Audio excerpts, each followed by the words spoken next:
औज़ुबिल्लाहि मिनश्शैतानिर्रजीम बिस्मिल्लाहिर्रहमानिर्रहीम वस्सलातु वस्सलामु अला अशरफिल अंबियाए वल मुरसलीन खैरुल मुबश्शिरीन वल मुनज़रीन शफ़ीउल मुज़निबीन अल मुख़ातब ताहा व यासीन अल नबी अल मुक़य्यद व रसूलुन मुसद्दद अबिल क़ासिम मुहम्मद सुम्मा सलाता अला वलियही व वसीयही व वज़ीरही व आमिनही व अख़ीहे व अशरफिल इतरतही व ज़ुर्रियतही व बाबिल हिकमता व नातिक़ल हुज्जही सैयदुल मुस्लिमीन अमीरुल मोमिनीन अली इब्न अबी तालिब गालिब कुल्ले गालिब मतलूब कुल्ले तालिब इमामुल मशारिक़ वल मग़ारिब सैयदुल वसीन फ़ातिह बाब खैबर कातिल मरहबो अंतर वालिद शब्बीर व शब्बर काला फ़ी शान ही ज़रबतो अलीउन यौमल कंदक अफ़ज़लो मिन इबादतिस सकलैन सुम्मा सलाता अला आलिहि तय्यबीन ताहिरीन अल मासूमीन अल मज़लूमीन वलानतुल्लाहि अला आदाइहिम अजमईन मिन यौमिना हाज़ा इला यौमिद्दीन अम्मा बाद फ़क़त क़ालल्लाहु तबारक व तआला फ़ी मुहकमे किताबिहिल मुबीन वल फ़ुरक़ानिहिल हमीद व क़ौलुहुल हक़ बिस्मिल्लाहिर्रहमानिर्रहीम व तस्मो बिहब्लिल्लाह जमीअन वला तफ़र्रक़ू। इरशाद रब्बुल इज़्ज़त हो रहा है उस पाक किताब कुरान मजीद में जो इंसानों के लिए हिदायत है। अल्लाह की रस्सी को मजबूती से थाम लो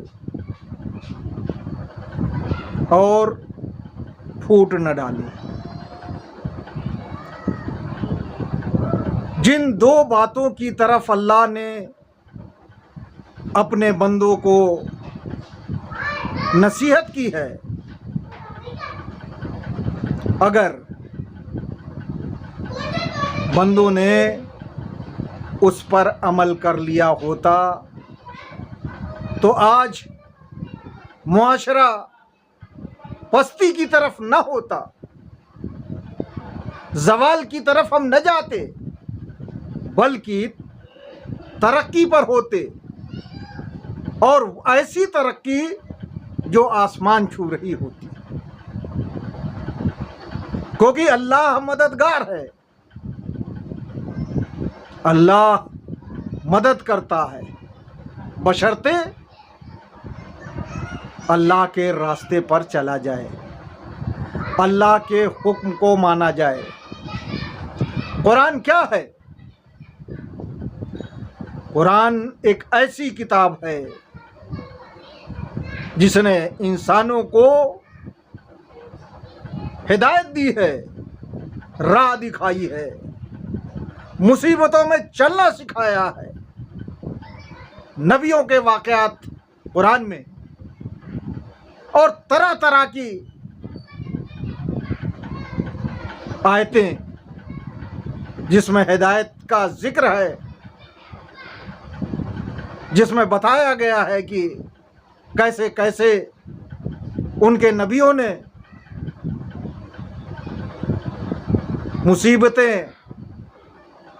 उठाई और अल्लाह की रस्सी को मजबूती से थामे रखा। चाहे अल्लाह का बुजुर्ग नबी हो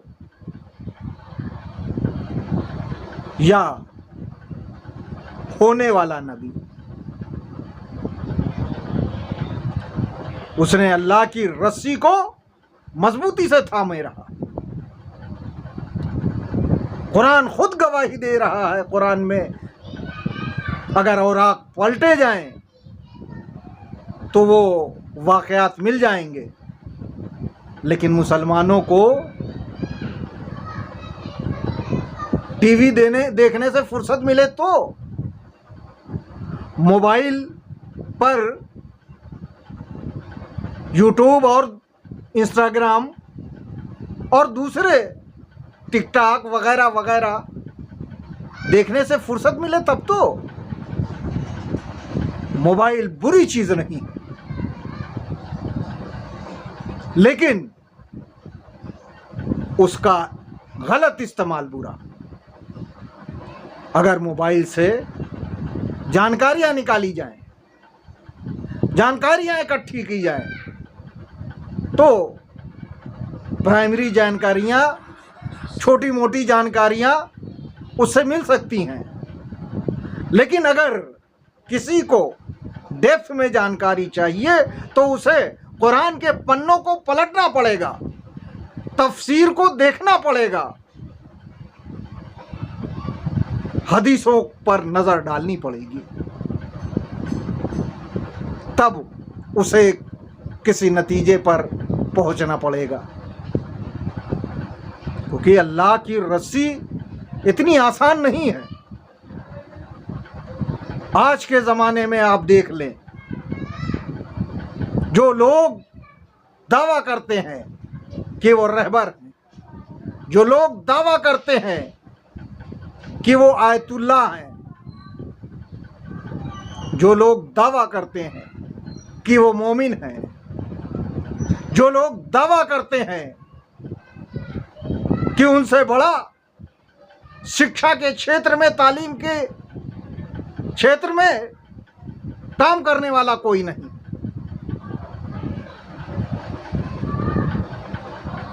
उन्हें अपनी हकीकत पता चल जाएगी।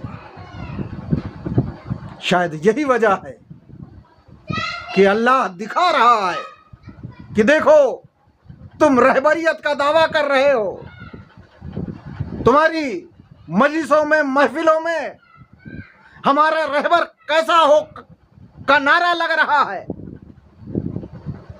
लेकिन तुम अपनी गरेबान में झांक लो, सब कुछ पता चल जाएगा कि तुम्हारा अमल कैसा है और नबियों ने जो बताया है वो अमल कैसा है, जो इमामों ने बताया है वो अमल कैसा है। सलवात मोहम्मद। क्योंकि हमारे लिए आइडियल ये रहबर नहीं है, ये मौलवी नहीं है, ये मुल्ला नहीं है। हमारे लिए हमारे आइडियल रसूल अल्लाह हैं और 12 इमाम।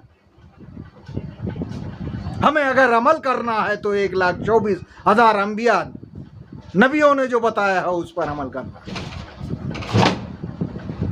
हमारी मंजिल वो होनी चाहिए, हमारा रास्ता वो होना चाहिए।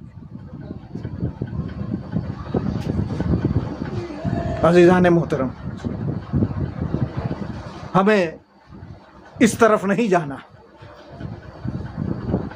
आज कुरान से ही जनाबे याकूब और उनके बेटों का वाक़या बहुत ही सरसरी तौर पर बयान करना है ताकि एक नतीजे पर पहुंच सके। आप सबको पता है कि जनाबे याकूब पैगंबर थे, उनके 11 औलादें थी और जनाबे यूसुफ और बिन्यामीन भी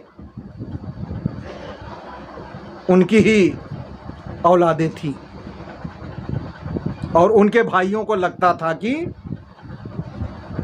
जनाबे याकूब जनाबे यूसुफ से ज़्यादा मोहब्बत करते हैं और सब कुछ जनाबे यूसुफ को मानते हैं। जब ऐसा कहीं होता है तो हसद पैदा होती है, शैतान हसद दिलों में डाल देता है। वही यहां भी हुआ। शहदाद ने गुमराह कर दिया उनके भाइयों को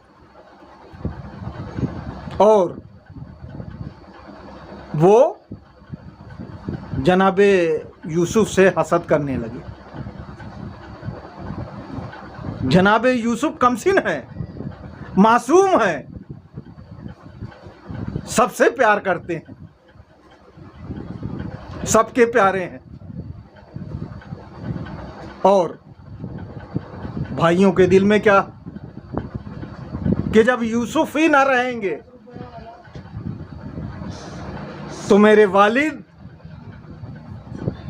यूसुफ के साथ रहम कैसे करेंगे, प्यार कैसे करेंगे। लिहाजा प्लानिंग की गई कि जनाबे यूसुफ को रास्ते से हटा दिया जाए। एक दिन जनाबे याकूब से बेटों ने कहा, ए बाबा, हम यूसुफ को ले जा रहे हैं सैर पर। जनाबे याकूब का दिल नहीं माना। उन्होंने कहा कि यूसुफ को न ले जाओ, लेकिन इसरार बढ़ा तो जनाबे याकूब ने इजाज़त दे दी। भाइयों को मौका मिल गया, जो प्लानिंग की थी उस पर अमल करने के लिए गामजन हो गए और जनाबे यूसुफ को एक कुएं में गिरा दिया और उससे पहले उनके कपड़े हासिल कर लिए।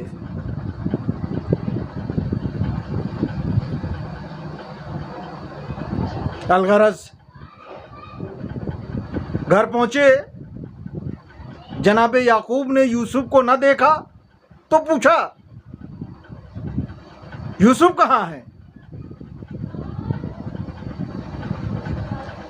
तो भाइयों ने एक सुर होके कहा,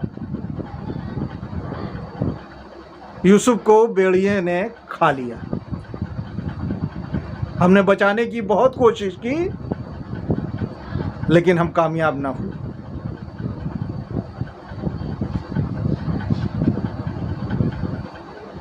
जनाबे याकूब को बेटों की बातों पर भरोसा ना हुआ। तरह तरह से पूछा लेकिन बेटों ने कुछ भी ना बताया। जनाबे याकूब परेशान रहे, कर्ब में रहे, रोते रहे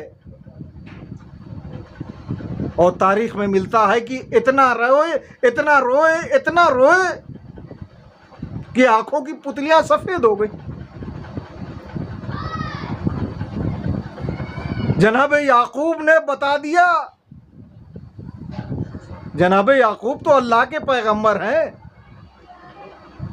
सारे मुसलमान जनाबे याकूब को पैगंबर मानते हैं। उन्होंने गिरिया करके बता दिया कि गिरिया बुरी चीज नहीं। अगर हम आप सैयदुश शुहदा पर रोते हैं तो ये सीरत अंबिया।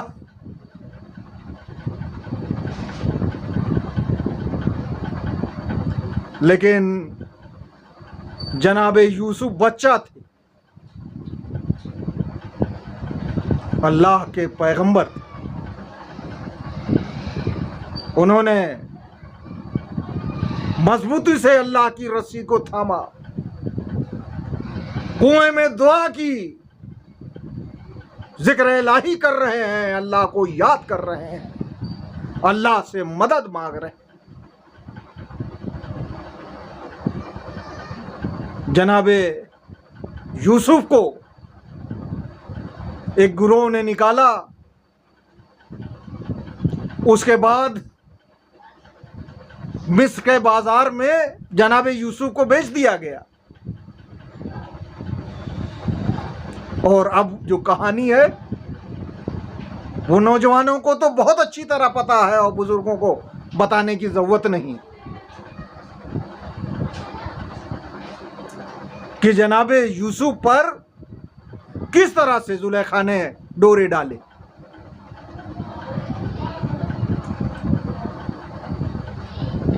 जनाबे यूसुफ का ध्यान बटाने की कोशिश किस तरह जुलेखा ने की, लेकिन अल्लाह का नुमाइंदा भले कमसिन हो, लेकिन जब वो अल्लाह की रस्सी को मजबूती से थाम लेता है तो अल्लाह उसकी पूरी मदद करता है।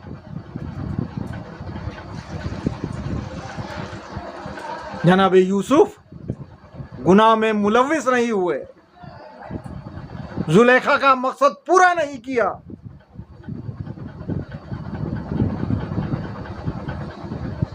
अब यहां अगर मैं ये कहूं कि आज के हमारे ये पगड़ी वाले मौलाना होते तो क्या वो अल्लाह की रस्सी को पकड़े हुए होते, मजबूती से थामे हुए होते? जिसे न पता हो वो लखनऊ की गलियों में जाकर पूछ ले कैसे कैसे लोग हैं। कुछ बताने की जरूरत नहीं, किसके चंगुल में है और क्या क्या कर चुके। अल्लाह से दुआ है कि वो सबको राह रास्त पर चलाए और सबको मजबूती से अल्लाह की रस्सी थामने की तौफीक अता करे। जनाबे यूसुफ ने जुलेखा की हाजत पूरी न की, लिहाजा जुलेखा ने जनाबे यूसुफ को जेल तक पहुंचवा दिया। जेल में है लेकिन अल्लाह का जिक्र, खुदा का जिक्र, तकवा, अल्लाह की रस्सी को थामे हुए। इम्तिहान खत्म हुआ और अल्लाह ने मंजिलत बख्शी, खजानची बनाए गए। यह है अल्लाह की रस्सी थामने का फायदा। जो अल्लाह की रस्सी को मजबूती से पकड़ लेता उसे अल्लाह नवाजता। हमने जनाबे इब्राहिम का वाकया बयान किया था कि जनाबे इब्राहिम ने अल्लाह की रस्सी थामी तो अल्लाह ने आग को गुलजार कर दिया, और वही आग जो सेकंडों में राख कर देती है, उसी वही आग गुलजार हो गई और जनाबे इब्राहिम को ठंडक देने लगी।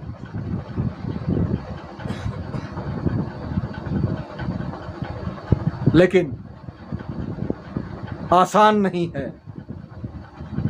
इम्तिहान में पास होना भी आसान नहीं है। लिहाजा हम लोग तो गुमराह ही हैं, अवाम और सामाईन गुमराह, और उसी के लिए हिदायत का रास्ता अल्लाह ने भेजा है, तय किया है। लेकिन जो हिदायत करने वाले लोग वो कितने लालची हैं, कितने हसद के बीमार हैं, वो आप नजर डालते जाइए, दिखता जाएगा।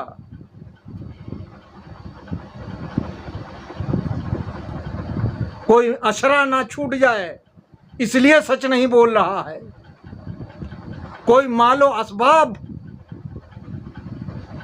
जो मिलने वाला है वो न मिले इसके डर से सच नहीं बोलता है। आप बताएं, वक्फ किसकी जायदाद है? इमाम की जायदाद है, अल्लाह की जायदाद है। आज किस तरह से लुट रही है। कौन आवाज बुलंद कर रहा है? जो ठेकेदार बने हुए थे, झोलियां भर भर के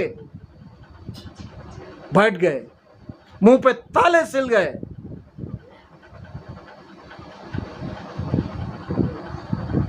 मज़ारों पे आज ये हालत है कि कुत्ते दिखाई देते हैं, वीडियो आती है, लेकिन किसी की जू नहीं रेंगती।